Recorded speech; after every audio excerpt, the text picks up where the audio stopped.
صورة كبيرة مخلينا في رأس المجلس. قلت: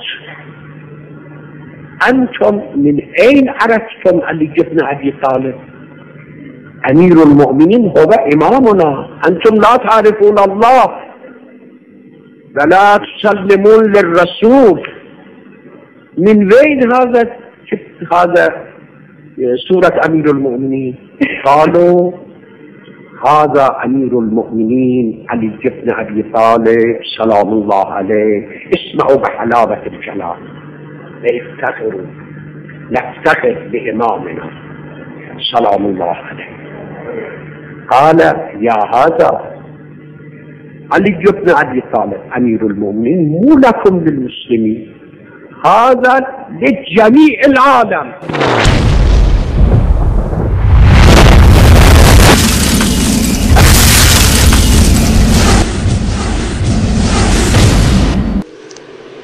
هسه ما عندنا شغل، عمي راح صار نصراني، واخوة سيد جعفر مرعشي راح صار نصراني، وابن عمي يشتغل بالملهى، وبنت عمي تشرب ويسكي. عرفت؟ هاي ما لنا شغل بيها. خو ما حكيت على اخرين، دا احكي على قرايبي. ها؟ اي. وعمي الاخ بتزوج وحده متزوجه شو اسمه؟ اي خلاص. واستمع للعلامة الشيعي عبد الحميد المهاجر وهو يخدع الناس بالحسينيات بقصة أنه في الجنة تقام تمثيلية سنوية لمقتل الإمام الحسين رضي الله تعالى عنه وأرضاه وبأمر منه. عندنا واحد في كربلاء كان كل يوم عاشوراء رحمة الله على روحه يمثل الشمر بن ذي الجوشن، هو يمثل الشمر. يقولون له: رجل من الأولياء ما يترك صلاة الليل. يقولون: لماذا لا تمثل أحد أهل البيت؟ قال: لا، ثوابي أكثر إذا أمثل الشمر، لأن الناس يسبوني يشتموني قسم يضربوني بالحجارة، فثوابي أكثر. شوف هذا نوع من العرفان، من التكامل.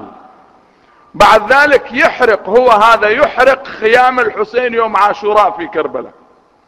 لما يحرق الخيام أنا ما رأيته، لكن الذين رأوه نقلوا لي وهم ثقة، يقولون يقف أمام الحسين سلام الله عليه، لأن الخيام تكون بجنب المخيم عند الحسين.